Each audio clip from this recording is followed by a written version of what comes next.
Hello and welcome back to my power rankings of the F1 2025 season. Yesterday we discussed the teams after the Spanish Grand Prix. Today we will discuss the drivers.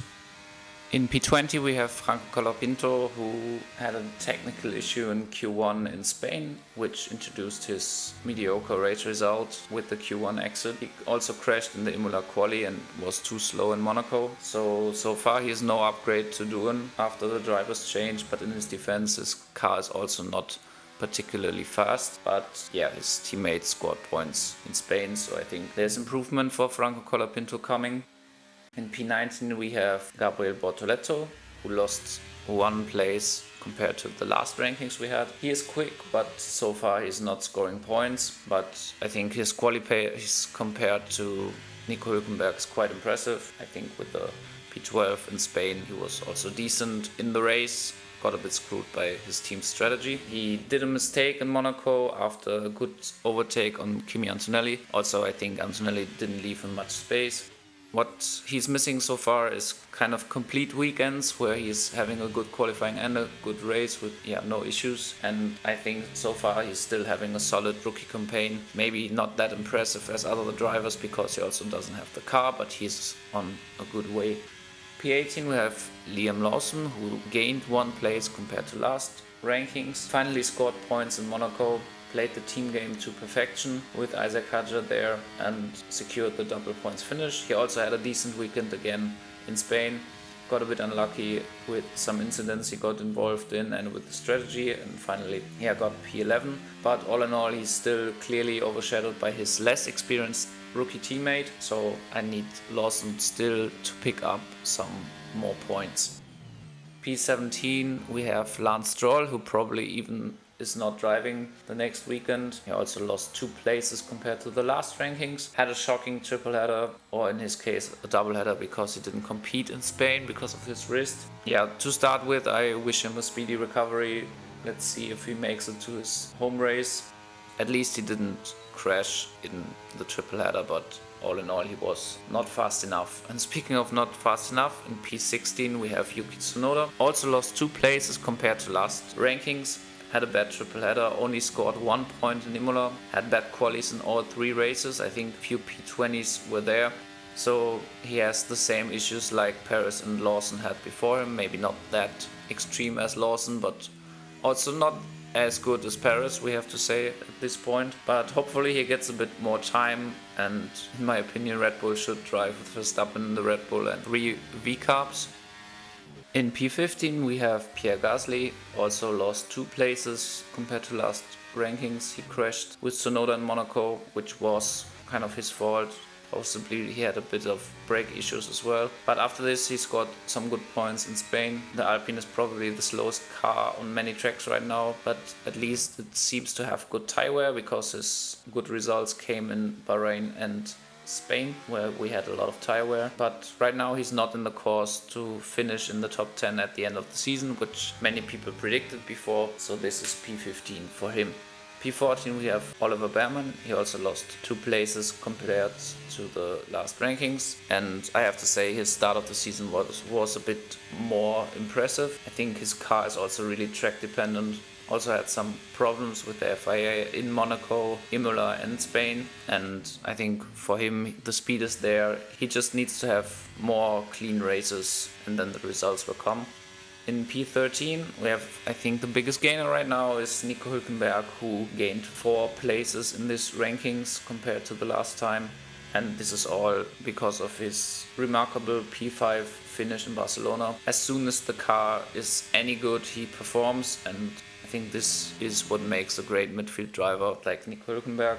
He also had one of the few Monaco overtakes, I think on Tsunoda it was, and at this point it's just impressive that he's P11 in the standings, even if his car was probably the worst car in most of the races. P12 we have Fernando Alonso. He also gained 4 places compared to last rankings, so like Nico Hülkenberg, and in my opinion he should have scored points in all 3 races of the triple header. Ironically he only scored in Spain, which was probably his worst race so far in the 3 races. got really unlucky with the strategy in Imola, like his teammate Lance Stroll, got a technical DNF in Monaco. But the upgrades of the Aston Martin seem to work, and I'm excited for his races coming up. P11 we have Carlos Sainz, who stayed in P11 from last rankings. His point streak ended in Spain, ironically where he also had a point streak before, but the Williams was just not competitive. He had some solid races before, mediocre qualies and bad strategy kind of hindered the results, but he should have the car to get into the top 10 in the standings like his teammate is right now. He right now is I think in P8, and I expect him to only get better with time. In P10 we have Esteban Ocon, who lost a place compared to last rankings, and his season is a big roller coaster. He was brilliant in Monaco and kind of invisible in Imola and Spain. I think he DNF'd in Imola as well. And also, like I said with Behrman, his car is really inconsistent, so it's not entirely his fault, but he has to work on qualifying because overtaking right now is so difficult. So this is the place where he has to improve. P9 we have Kimi Antonelli. He lost 3 places compared to last rankings, and he had a shocking triple header, scored no points at all. 2 races he didn't finish because of technical issues. The Monaco qualifying was a driver error, but all in all he needs to improve his quali pace compared to Russell if he wants to compete. But for him more important is it to learn for 2026. The speed right now is quite promising. P8 we have Lewis Hamilton, gained 2 places compared to last ranking, although his pace compared to Leclerc is kind of nowhere. His Imola race was quite strong, but he seems really frustrated, especially after Spain, kind of hopeless, and right now he's not clicking with his engineer, which is of course understandable after the long relationship he had with his Mercedes engineer. But right now at least he's improving in quali. He was closer to Leclerc the last qualis and even faster than him in Spain. He got even overtaken by Hülkenberg in Spain, but yeah, this was also because Hülkenberg had fresher tires. For him having a bad time, he finished P4, P5 and P6 in the triple header, which was still collecting solid points, so he should be fine. P7 we have Isaac Hadjar, gained 1 place compared to last rankings, and so far he's my rookie of the year. He even outscored the Red Bulls in the last 2 races. He's a super fast qualifier and he's still getting the results in the race, and his abilities to finish inside the top 10 at this point is amazing in the V-Cup, because I think the V-Cup is only like the 6th fastest car and right now he's in the top 10, so if he continues like this he should stay there. P6 we have Alex Albon. He lost 1 place compared to last rankings and had his worst weekend of the season in Barcelona. He was decent in Monaco and quite impressive in Imola. In Imola he scored back-to-back P5s after Miami, and right now he's clearly best of the rest outside of the top teams, and he also has the car and the consistency to finish right there in this position at the end of the season.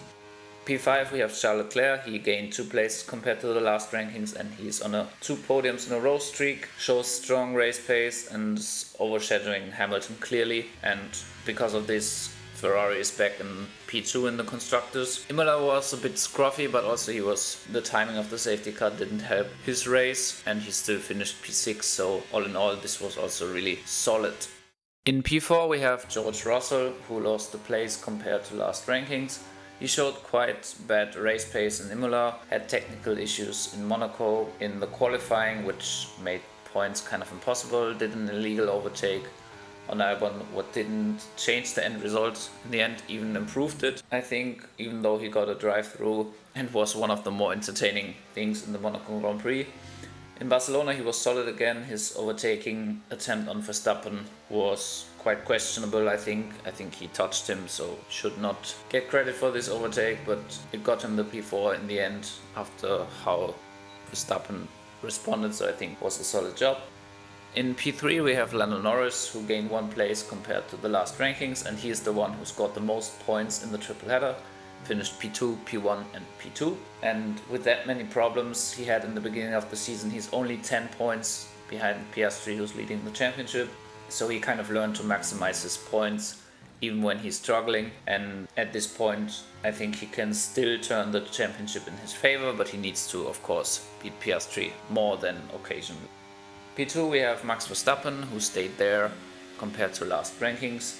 Did an amazing overtake at the start of the Imola Grand Prix, which led of course to this impressive win he had.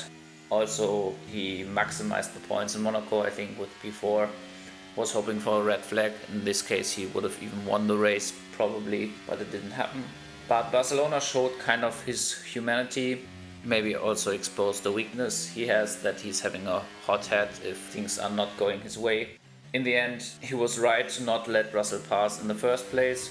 Horrible call by his team, I think, in the beginning, but this kind of behavior he showed afterwards with the kind of intentional move on Russell to drive into him is costing him massively in the championship. I think Russell was kind of right in his interview after the race. He said, okay, he finished P4 and Verstappen finished P10, so I think all in all this move was not good for Verstappen's championship, and he needs to get on top of things. Also, I think there's playing the frustration into account that, he is probably not in the position to get the championship, but also at this point you cannot know for sure, and if the McLaren get together, he needs every point to have a chance. And this is about Verstappen. P1 is Oscar Piastri, who did his 5th win of the season in Barcelona and is kind of unimpressed after kind of difficult weekends he had, which were 2 P3s in Imola and Monaco, so still really decent. For him, pressure seems to be non-existent and it will be tough to beat him for the championship in this year.